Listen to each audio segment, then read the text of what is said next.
How's it going, guys? Today I'm going to be showing off an Ironcub only build.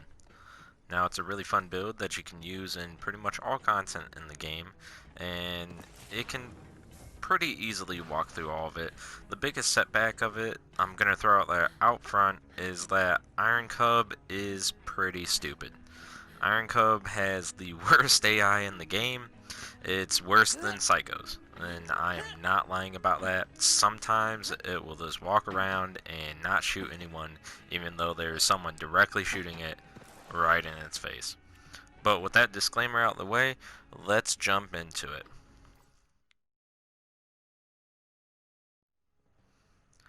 So getting right into it, we're going to go into the blue tree, and I grab 5 in Fire Than Skag's Den for damage. We got 3 into Deadlines, we got 3 into Means of Destruction, we got 5 in Toward Cross Promotion, and we got 5 in Stainless Steel Bear. Now, we're not concerned about Iron Bear staying out forever because we are using a class mod that pretty much makes it where we can instantly throw Ironcub out, but getting 5 in Stainless Steel Bear does increase its armor, maximum fuel, and its damage. Moving on into the red tree. So the red tree, we're going to get 1 in Security Bear. This so it can have, Ironcub can have a little bit better damage resistance. But we're going to get 5 into Armored Infantry, and that's mainly for us and our gun damage and our damage reduction for survivability. We got 5 in Vladoff Ingenuity, that way we can increase our shields and have better shield recharge rate. As note, this build does not really have any means of healing, but that's not really that big of a deal, and you'll see why later in the demonstration. We pick up 3 into Thin Red Line, just so we can get more shields. We got 1 into Experimental Munitions, and then we're getting 3 into Desperate Measures. Now, the thing about 3 into Desperate Measures is this will increase Ironcub's damage. I'm going to have a short list that I show you guys that of all the skills that really affect Ironcub's damage, but this will, as long as if you are running a Deathless build, and like we are, and it's going to increase its damage by 50%. Going into the green tree, we are going to get 1 in Daka Bear, this to increase Cub's damage. We're grabbing 5 into Cloud of Lead. We're getting 3 into Stoke the Embers. We're getting 1 into Redistribution, 5 into Scorching RPM, and we're going to get 1 in Specialist Bear. Specialist Bear does affect Ironcub because when you equip a weapon, it will equip it to both arms of Ironcub, and that will do the 60% increased damage. And then purple tree, we're going to have 5 into Really Big Guns, and we're going to have 3 into Explosive Fury. And that's pretty much it for the skill trees, guys. But I will go on to note that these 3 into Explosive Fury, you can actually really put anywhere. These are what I consider floating skill points. So in any tree that you feel as if you want, like maybe more survivability with shield recharge, delay, and shield recharge rate, come pick up behind the Iron Curtain. Or maybe you want to heal when you're shooting, but that doesn't really affect you since we have solely shields and no health. But I just found that putting it into Explosive Fury was the most bang for the buck, but that's really on you guys because those are floating skill points and they can go anywhere. But yeah, that's it for the skill trees. Oh, I am using the Mini Bear, and I'm using fuel for the fire just to keep it alive a little bit more. And I'm also using the Vanquisher rocket pod with the hammer down protocol, and this does a lot of damage and is pretty much the only weapon. I mean, you could use Bear Fist, but I wouldn't recommend it on Ironcub. But it's hammer down protocol is pretty much the only weapon you can use where Ironcub doesn't kill itself, especially with the splash damage we have. It oftentimes, even with the target softening, can kill itself because people will run right up in the face and Bear will shoot it and it'll kill itself. Or it won't even target it and it'll just sit there and get taken out. So this is pretty much our main mobbing weapon. And then we will be switching out into a railgun, mainly for doing bossing. And if you're facing things with armored, like high armor, I would say go with the corrosive Sabat rebound, and that's gonna change our railgun into a corrosive railgun, and it's gonna do more damage. And we'll get into that as we get into the gear. Speaking of weapons, guys, we don't really have any specific weapons that we are gonna say to use over anything else. I'd just say go with something that has some type of splash damage. What you're mainly looking on your weapons is for anointments, such as the Vanquisher rocket pod and the railgun damage, since those are going to be the main two weapons that we have Ironcub using. Having these on definitely does have a impact on your damage, 100% impact on your damage, and it's this really good quality of life. It makes Ironcub much more powerful. Now going on to the shield, I've noticed that pretty much no annoyance or ASEs, even URAD for some reason, will not affect Ironcub, so I just picked a shield that I liked that had a lot of survivability, and I picked the Madcap, specifically this one, which is a triple turtle. With all my skills and everything, I'm sitting at a 341k base shield, which is really nice for survivability. And for the grenade, we're pretty much this using a cloning Manning tracker. I have a fire one because that helps us get Iron Bear back using the new class mod. And now the OGT anoint on this doesn't actually affect Ironcub. I have no idea why. Maybe it's a bug, or maybe it was never intended, or maybe Ironcub is considered a pet or something. I really don't know, but the OGT does not affect it. We are just using this for the ignition of enemies and setting them ablaze. The class mod, we are using an Eternal Flame, and it has +1 into the capstone. As you guys may have noticed, we are not actually running a capstone build. The only thing that's giving us a capstone is the class mod itself, and running on fumes is a nice perk to have, because we are not set for Ironcub to stay out forever, so this is this kind of a good quality of life. I don't have the perfect one. I would actually like +4 into really big guns, but I don't have that. This makes, it makes do, so it's fine. Now, on this card, it says splash damage, weapon damage, and action skill damage. The splash and the action skill damage will affect Ironcub. Don't ask me why this anoint won't affect Ironcub, but this will affect Ironcub. And now, as for the artifact, we are using a Flesh Melter Deathless, and we're just using that so that way we have 1 health, which means that Desperate Measures is always active, and Ironcub's health doesn't matter. This is based off of your health, and it will increase Ironcub's damage. Besides that, we do have the AoE effect on it, which the AoE effect does affect it. I do not know if the +20% corrosive damage on this is actually affecting Ironcub or not. That's extremely hard to test out. But I am pretty sure that the Flesh Melter part, the corrosive increase when you kill someone with corrosive, I believe that does affect Ironcub. I'm pretty certain it does. So I'm running with this to get the most bang for my buck out of my Ironcub. And yeah, that's pretty much all the gear and all the skill points, you guys. There's not too much going into it. Like I said, you just need your anoints to affect your Ironcub's damage. And then your shield is this whatever you really want. The old gods will not affect your damage. No shield that increases your damage will actually increase Ironcub's damage. I did not check out the version M shield. Um, the little aura thing that it spawns that increases your damage might increase Ironcub's damage, but I'm not entirely too sure about that. And yeah, that's pretty much the items and the perks, you guys. So I guess we're gonna go jump down into Athenas or somewhere and, you know, give it a test run and show you what's up. Here we are in Athenas, you guys, and we're going to do some testing with the Ironcub. And the only thing I want to note real quick is that pretty much nothing can kill your cub. It can take a whole hell of a lot of damage. It'll tank almost every boss in the game. The only thing that can kill it are these barrels.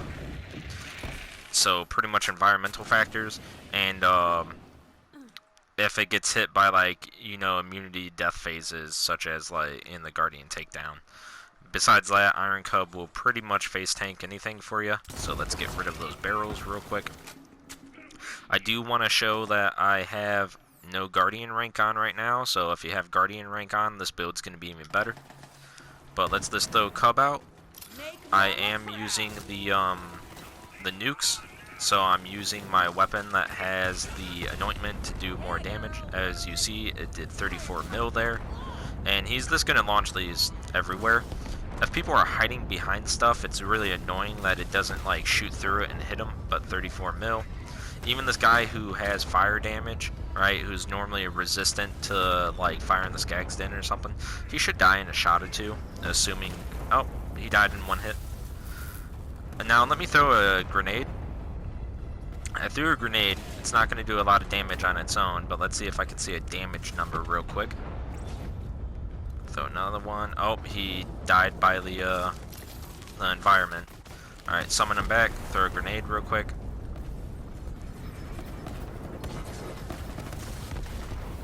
Still 34 mils. I don't know if you guys could see that, but pretty much the OGT anointment does not increase his damage. And actually, this as proof of concept real quick, I will throw on a Fire Old God. And you're going to see that he still just does 34 mil no matter what. It's not going to increase his damage just because I have an Old God on. Cub has really bad aim. 34 mil, see? And so it's a shame that the Old Gods don't actually affect it, but that's why I'm running a Madcap for survivability. And yeah, Cub's actually really fun to use. He'll just go around and he'll nuke everything. As you can see, Ironcub has a long cooldown, and if you look down at my action skill right now, it's very slowly coming back. But because of the class mod and using a cloning mining tracker, it doesn't actually have to be a fire one, but I'm using the fire one. As long as if you got some type of fire damage like Skag's Den going on. Watch, I'll throw this.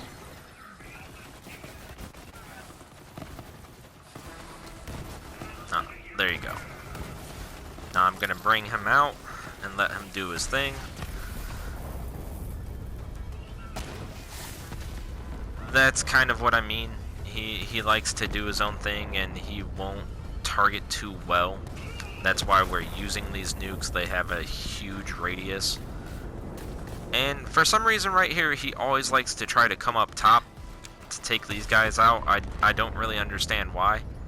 He'll run back and forth and do that little thing. I really hope that they work on the AI for him because, I mean, Cub's really good, but look at what he's doing. I don't understand why he's doing that, but the damage is there. The damage is great. The intelligence, I guess, isn't really there for Ironcub. And he's just gonna sit there until he probably dies because he's on stairs and can't target on stairs. Alright, so now that he's gone, just throw a grenade out, get him back instantly, pull him out, and now I'll nuke them and kill them in one shot. No problem. I am on Mayhem 11, so Ironcub's damage is definitely really good, but his intelligence level is kind of low. Why is he up there? Who knows. Alright, so let's go and get to Tron, and I'll show you guys how he handles Tron. So we're over here and we're just going to jump straight into the fight. I am using the Vanquisher rocket pod, the nukes on it, and we'll see how it does. Gonna run right up next to him. Spawning cub. I always throw a grenade even though it doesn't affect him. One shot. Two shot. He's almost dead. And 3 shots. So he almost died in 2 shots. That was really good. If I was shooting him 2, he would have definitely been dead in 2. But he can pretty much 2 or 3 shot Tron with that. It's not bad. Just as like proof of concept or something, I'm gonna show you guys how he does with using the railgun against Tron. And now the railgun, I am going to be using the corrosive version of it, so it won't do that much damage against shields, but I'm imagining that he's going to do really good. He'll make quick work of him. So let's get back into it.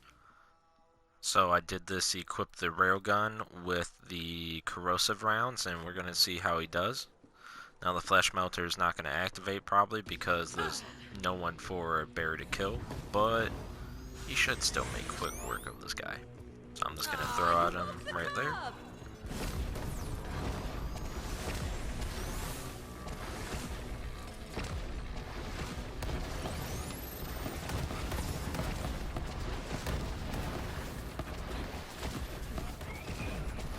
Oh, he got distracted, he killed someone.